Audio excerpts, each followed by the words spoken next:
Hey, Keith here with Free Spooling, and let's get this out of the way right now. I do have a parrot shirt on. I should have Jimmy Buffett playing in the background, but I don't want to run afoul and get a strike on my YouTube account by the YouTube police. So bear with me with whatever music I decide to play as the background music. All right, what's the point of this video? Well, we are going to do a walk around of the boat I use to fish on the Delta for primarily bass. The two sections of the video will do an exterior walk around in the boatyard. Another part of the video will be the walk around on the interior while the boat's actually out. Just some basic information about the boat. It's a tin boat. I believe in Europe they call them tinnies. It's really aluminum, but it's 15 foot by 6.2 foot. It's got a 20 horsepower motor that's all going to be covered in the video. And it was interesting because I really wanted a traditional bass boat when I first started out. And most of you are familiar with those. They go pretty fast, flush decked for the most part, where you have a lot of fishing platform. But as I thought about it, and I ended up acquiring this boat, I decided that what I'd really prefer is kind of a multi-species boat so that I could bass fish when I wanted to, which turns out is probably behind kokanee, my favorite type of fishing. Then go for stripers or striped bass, also fish for halibut in the bay, and then if I ever get around to it before I die, go crabbing out in Half Moon Bay or Bodega Bay when it's appropriate. And a bass boat just won't do that. And so I settled on a 15-foot Klamath that I've really grown to love. Now, like a lot of things, when it's multi-purpose, it doesn't excel in any particular area. Nevertheless, I'd highly recommend it if you're not going to be just a solo one type of fisher person, meaning if you're going to just bass fish and that's it, then definitely buy a bass boat. So without a whole lot more, I'm going to turn to the video and let the video explain the boat. I would encourage you to stick around at the end because I will give you a granddad fishing joke that, well, hopefully it won't make you unsubscribe if you subscribed or give me too many thumbs down. So I'll see you at the end of the video. Okay, here's the walk around of the boat.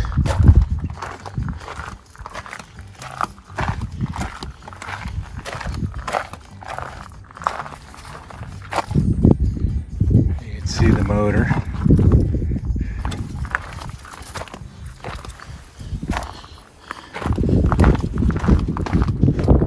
Starboard side. It's 15 foot. Trolling motor. Let's look. This is at the captain's seat, steering, looking forward.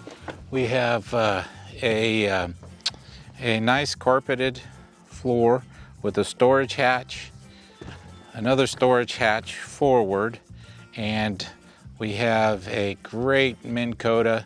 It's a 50i Pilot. So this little thing that you see on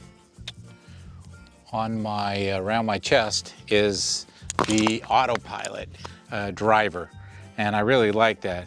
Old school chart, low rent, and I call it low rent because it doesn't work very well, but it does show when fish are around. All right, so here's the casting chair. The rod storage is right on deck. There's a room for 3 or 4 rods to be put in the racks, and I do that occasionally. Gas tank, a passenger seat, but this boat really is not set up for 2 people. If 2 sit in the back, we pop a wheelie and can't even get up on plane. So, and the camouflage fits well, particularly for this spot right here. And we have the outboard motor, which is a 30 horsepower Nissan, which I posted a video of servicing. It's pretty easy to service, runs quite well. And what else do we have? We got 2 batteries that One is a house bank that runs all the accessories. The other is the starting battery. All right, so granddad fishing joke time. So an old guy's out fishing in his boat. He ties into probably one of the fish of his life. We'll say a bluefin tuna. Think along the lines of Santiago and Old Man in the Sea by Hemingway. Well, nevertheless, he's been fighting it for about a half an hour, and all of a sudden his chest gets really sore and constricted, and he recognizes that he thinks he's having a heart attack. But he's fighting the fish of his life, and he grabs for all his might and then just basically loses consciousness.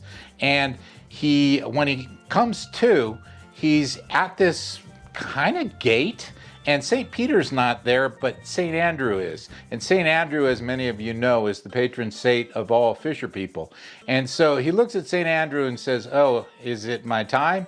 And St. Andrew says, "Yeah, it's about your time." And he says, "Well, I'll tell you what, I've tried to live an honest life." And he said, "Yeah, I've kept track. You've been pretty honest. You haven't lied too much. You haven't hurt too many people." And he says, "Well, the lying part, I gotta beg to differ just a little bit. And I was hoping I could have 2 more weeks before you take me." And St. Andrew says, "Well, why is that?" And he says, "Well, I need to go back and put my affairs in order and sell all my fishing gear and boats before my wife does it if I'm dead." And St. Andrew looks at him and says, "Well, why do you need to do that?" And he says, "Well, I'm afraid she'll sell them all at the prices I told her I bought them for." All right, that's the end. Bye. Thank you, Keith with Free Spooling. Please subscribe if that didn't put you to sleep. And finally, tight lines and good times.